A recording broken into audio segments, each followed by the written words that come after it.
Welcome back to Transfer Review right here on Football Daily. Zach Jalab is in the building today. Patrick Van Straten is on holiday. So is Chris Hamill. How was your weekend, It was good. I went home. My brother's birthday. They turned 18. Not too bad. How's Gloucester? Yeah, Gloucester was lovely, mate. Nice bit of countryside. Nice bit of fresh air. But anyway, we're here today to talk about transfers. And we start with a big week for Manchester United. Yes, pretty much all of the other top six's business has now been completed, other than maybe one for Tottenham Hotspur if they can, and one for Manchester City if they can get a Fernandinho replacement in through the door. But for Man United, it's a massive week. Of course, yesterday they lost 1-0 to Bayern Munich. Jose Mourinho, after the game, came out and publicly battered his CEO and name-dropped Ed Woodward as well, which he doesn't usually do. He said, everyone else has strengthened massively. If we don't make our team better in the next week, we will struggle.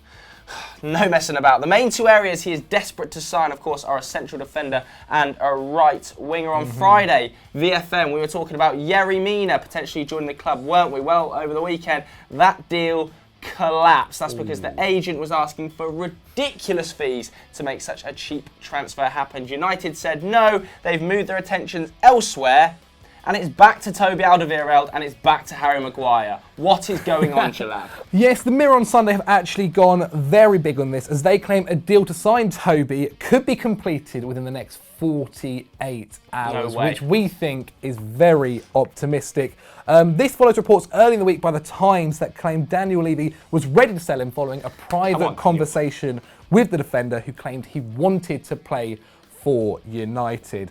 Now, effectively, United have called Spurs' bluff here. Woodward attempted to negotiate a £55 million deal back in May, and Spurs said they wanted a world record fee of £75 million. But United held their ground and now could be getting him for close to 60. Spurs have signed nobody so far. They could eventually, maybe just before the end of the transfer window. However, it's not looking very likely, guys. And TA is available for £25 million next summer. So if they don't sell him now, they may not get a big fee for him at all. Now, the rumoured fee, as we said, is about £60 million. And it would be some signing, wouldn't it, Joe? However, he is getting on now. Yes, he is. How do you feel at him at United? One thing I will say on Big Toby, though, is that his injury record is a little bit of a myth. Obviously, he had a serious setback last year, missed 29 games. But before that, across 12 years of career, since he first started at Ajax, he's actually only missed 25 game weeks. So, on average, around about 2.5 games per season missed, which isn't terrible for a central defender. But, having said that, 29 games at nearly 30 years old is a serious indicator your body might be breaking down. And he's not the only injury-prone centre-back we've been linked to over the weekend. This one comes from Kicker, which is an extremely reliable source for Bayern Munich news, and they claim that we have made serious inroads into the signing of Jerome Boateng. Not bad. For me, this would be a little bit of a risk as well. His profile's pretty similar to Alderweireld, obviously also 29 years old and fairly dodgy ankles because he has not completed 20 league games over the last 3 seasons. I think he's got 19, 13, 19, which is a big risk for Manchester United, especially at 50 million euros. Obviously, he was close to joining PSG. They turned their nose up at that fee and his wages. Manchester United, though, we are that desperate for a central defender, I can actually see this one happening. I think they might take the risk with his injuries, they might take the risk with his age profile and bring him in because he is a high calibre, experienced defender to sit alongside Eric Bailly, even at 50 million euros. Well, last season he kind of got displaced by Nicolas Sula, who joined Bayern Munich last summer. And I kind of feel with Chris Smalling and Jones at the back, it's an improvement on them too. And for 50 million, United are essentially made of money. So I don't think it's a bad deal all round. He got 19 league games, we said, last season, and I don't think that's going to improve this season. Especially not in the Premier League. I feel like if he comes to the Premier League, it's also a step up in calibre against top 6. He's been able to take it fairly easy and take his foot off the gas in certain games in the Bundesliga, and he's been able to be rested by the Bayern Munich managerial staff. There's no way Jose signs him for 50 million euros as his starting centre-back and rests him for 10 to 15 games a season. Worryingly as well, during the World Cup, he didn't really look that great. No, but the whole Germany team didn't look that great. So true, but and the other question is, how will he be under Mourinho, a manager who, as we said, demands a lot from his players, when obviously we kind of know He's a bit more, as I said, he's been a bit more relaxed at Bayern Munich. And when he was at City, he wasn't that great. He's been in the Premier League before. Yeah, but he was young now. I think he's made massive strides since he left Manchester City. 1 to 2 seasons ago, people were still talking about him as being up there in the conversation with the top 5 central defenders in world football. So for me, it's a bit of a toss-up between Boateng and Alderweireld. There's no clear standout winner, but if you're going to pay more for Alderweireld by 15 to 20 million, I think you may as well go for Boateng. But what do you guys at home think? Boateng or Alderweireld? Who should Manchester United sign? Let us know your thoughts in the comments below. We move on to our next transfer rumour now, and we head over to Germany for it, as Bilder claim that Bayern Munich have made inquiries into Inter Milan's Perisic. Now, Perisic has, of course, worked under Kovac before during a relatively successful spell in the Croatian national team. And in fact, Perisic and his camp have been fueling the rumours, saying, if Bayern wants me, they know where to find me. Now, it's pretty mental when he's coming out and saying that. Now, Bayern Munich are apparently keen to sign the winger this summer, with Robben and Ribéry ageing, and now Costa making his move to Juventus permanent. However, Gazzetta claim Inter will not sell under any circumstances and are extremely confident in keeping their man. Now, let's also not forget that they rejected 2 approaches from Jose Mourinho last summer and Chelsea, and the player himself has never kicked up a fuss. Plus, you also have to remember that Inter Milan have just got back into the Champions League after not being in there for 6 years. But could Kovac be the defining factor here which will make him want to leave, Joe? Potentially, but I'm not too sure if he's actually that big of an upgrade on Robben and Ribéry. Yes, he is younger than them, but he is still 29. I believe he turns 30 relatively soon as well. He might have 5 years on Robben, 6 on Ribéry, but let's not forget Bayern do have Kingsley Coman that can play out there. Thomas Müller has played out wide in pre-season. They've got James Rodriguez still at the club, and they've even signed Leon Goretzka. Now, he often operates as more of a central midfielder, but at times at Schalke he was used as kind of a right attacking midfielder, drifting a little bit wider. So, don't know whether Kovac is going to use him out there just yet. Now, Perisic's quality is abundantly obvious. He's a great dribbler, great positioning, has a really high volume number of shots from inside the box for a wing, actually 2.3 per 90. That's the same as Robben and Ribéry combined. He also puts in a serious defensive shift, 2 tackles and interceptions per 90, and he can be utilised as a left wing back if Kovac does want to play that 3-5-2 system. Despite the obvious positives, just to me, it doesn't seem like a very Bayern Munich signing. 29 years old, probably going to cost upwards of 50-60 million euros to get him out of Inter Milan. I just don't see them moving for a player like that. Is that price worth it? You could potentially coax Pulisic out of Borussia Dortmund for a similar fee, couldn't you? Ridiculous. It's been known news that he's quite keen to leave and isn't going to sign a new contract. You could potentially get Anthony Martial out of Manchester United. Maybe even somebody like Memphis Depay from Lyon for a little bit cheaper than they're looking at for Perisic. To me, I don't see this as a Bayern Munich type signing. But yeah, as I said earlier, that Inter Milan are back in the Champions League, and they've already made some very impressive signings. They've been able to keep Icardi, and I kind of feel with the signing they've made, the older ones as well, especially in Nainggolan, this kind of feels like their last final push in trying to win the league and also do really well in the Champions League. But guys, what do you guys think? Should Perisic be joining Bayern Munich, or should he stay at Inter Milan? Let us know in the poll above. Our next transfer comes from the Midlands. Yes, Leicester City have officially completed the signing of Rachid Ghazal from Monaco. The 26-year-old joins on a 4-year contract with a fee that could rise to over £10 million with add-ons, which is pretty cheap, although Monaco did pick him up on a free last year, didn't he? So not bad business from them. That pretty much wraps up the Fox's business for this summer. Of course, they brought in Maddison, they brought in Johnny Evans, Danny Ward and Ricardo Pereira. So some really good, smart summer business from Claude Puel. He will probably shift on a bit more dead wood though. Danny Simpson, he could leave the club. They're open to offers. And of course, Musa has left. He's joined Saudi Arabian side Al Nassr for over £25 million. What a brilliant bit of business that is by the Leicester board.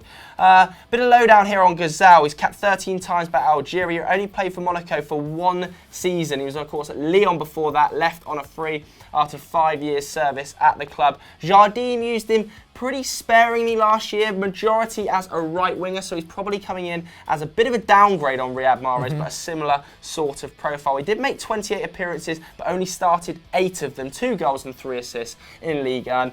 I'm not convinced about the signing, but it does add good depth. Along with James Maddison, you're hoping you have about 60 to 70% of Mahrez's output from last season. Yeah, I've seen him play for Algeria a few times, and I'll be honest, he's not looked that great. However, he has had to compete with Mahrez, who is basically Algeria's national icon now. And he's not really got in the squad. And when he has, he's not really created anything too special.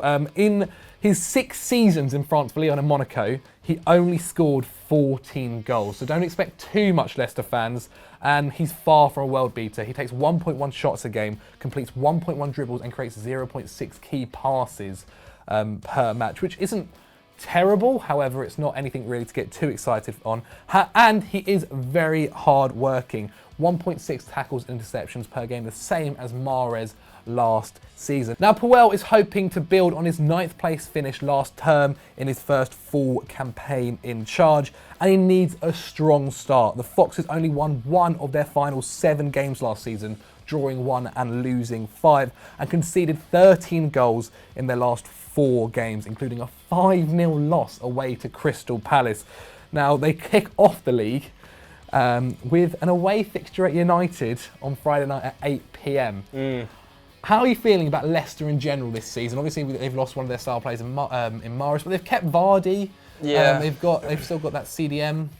Wilfred and Ndidi. Yeah. But not necessarily even a CDM. I quite like the look of Leicester's squad. I think they're going to struggle to replace Riyad Mahrez's output, although we have talked about potentially Gazal and James Maddison covering a little bit of it. I still think they're missing something going forward. Are we really entrusting Gazal, Damari Gray, and probably Jamie Vardy with maybe Kelechi Iheanacho as a backup to provide the output? I'm not convinced, especially in a Claude Puel side that struggled to score goals. He also struggled to score goals, of course, at Southampton. And they start the season likely without Vardy, without Harry Maguire as they come back late from World Cup duty with England. I'm a little bit nervous for Claude Puel, I have to say. That end towards the season, I kind of sensed that Leicester fans were starting to get a little bit miffed in the same way Southampton fans did. So unless he starts with a bang, I think Claude Puel could potentially be one of the first managers to get the chop this season. That's a bit harsh maybe, but I'm being genuinely honest. What do you guys at home think? Will Puel last until Christmas with these signings? Let us know your thoughts in the comments below. We move on to our transfer shocker now. And I'll tell you what, it's a shocker because somehow Wilfried Zaha might be moving to Chelsea for £75 million. No. How has this happened? No. Now, multiple sources are claiming this. Amity Winehouse of the Mail reports that Chelsea are willing to offer Zaha considerably more than the £125,000 contract Crystal Palace have offered him. Yeah, I think he's worth that. I think he's worth more than £125,000. At Palace, but not at Chelsea, when he's barely going to be starting. Mate, you pay your youngsters about £90,000 a week. He should be easily earning more than £120,000 if you move to you. Now, James Nursey of the Daily Mirror suggests that Zaha has rejected this contract offer and is ready to make a move elsewhere. Palace value the player at £70 million. What? And this move is also being reported by the Metro, the Evening Standard, and Goal.com. All the most reliable sources there, aren't there? Exactly. Yeah, this is going to happen. I actually also saw a rumour that we might offer them Danny Drinkwater and £30 million, which I'd kind of be more keen to do. I don't really want to spend £75 million on Wilfried Zaha, I'll be honest. Now, Nursey also wrote he has already snubbed interest from Everton and is reluctant to move up north again after his failed stint at United. It's also a very horrible proposition for Crystal Palace. Last season, with Zaha in the squad, they played 28 games, winning 11, drawing 11 and losing 10, scoring 1.5 goals a game. Without him though, there was 10 games and they lost all 10, scoring 0.4 a game. It's very bad for Crystal Palace if he was to leave. However, how do you be at Chelsea, Joan? Do you think he should come? Because I don't. Look, I actually do think Chelsea need a winger, and he wouldn't be the worst option for you. However, at £70 million is an absolute no-go for me. That's a similar price that you'd be looking at for Christian Pulisic or Anthony Martial. I do like Wilfried Zaha. He's capable of playing on either wings. He also played a majority of games for Crystal Palace up top last season, didn't he? So he offers an interesting bit of diversity. But when you dig a little bit deeper into him, I'm not overly convinced. Outside of his dribbling, which is by far his strongest aspect of his game. 4.1 dribbles a game. Only Neymar, Hazard, Messi and Brahimi completed more dribbles in Europe's top 5 leagues last season. So he is an impressive dribbler, and he was a massive part of ensuring that Palace actually put together a fairly good season last year, especially in an attacking sense. 12.5 shots per game, that's 7th best in the league. 4 shots on targets, that's 8th best in the league. And nearly 13 dribbles a game, that's the 3rd best in the entire league. Obviously, as I just said, he is an exceptional dribbler, but slightly wasteful going forward in terms of shots, not the best chance creation, not the best positional sense. So I'm a bit worried where he would fit into a Sarri system. Does Sarri want to replace Pedro with a £70 million Wilfried Zaha? I'm not overly convinced. Also, if Crystal Palace do keep hold of him, I think they're in for a fairly good season. They were the 8th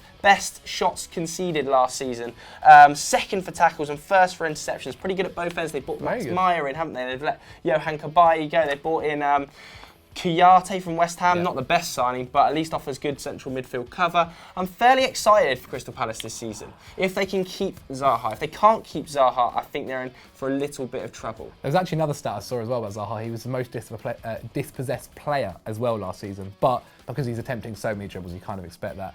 You also have to remember as well, last season, Crystal Palace at the beginning, when I think they didn't score a goal for like 6 or 7 games. To be fair, that was under the ball, wasn't it? I think they had the worst start in Premier League history, didn't they? So I'm sure they won't be repeating that this year. And they've got Zaha locked down to a 4-year contract. He's on £100,000 a week. So if you do want him, or any other suitor does want him, so much. It's not going to be easy. Of course, he signed that contract in 2017, didn't he? I'm not too sure why he did that if he wanted to leave so badly. But if Palace can keep him, and I'm personally of the opinion that they will, I don't see anybody paying that fee. I'm expecting fairly good things from Palace this season. So good luck to you, Eagles. The Eagles, is it? Is it still the Eagles? It is the Eagles, yeah. With that stupid eagle that flies pre-match and delivers the ball. Pathetic. But Max Meyer's a great addition, so we're for a decent season. So that's it for Transfer Review for another week. Hopefully Man United get some players over the line. Jalab, what else is happening on the Football Daily Network? Make sure they've checked out the 12th man from last Thursday with Rory from Chelsea Fan TV on it. We've also got a few special guests this week and a live episode, so keep your eyes out for that. Why don't you head over to EFD, where Stat Wars The Champions was on there, Kieran's comment show.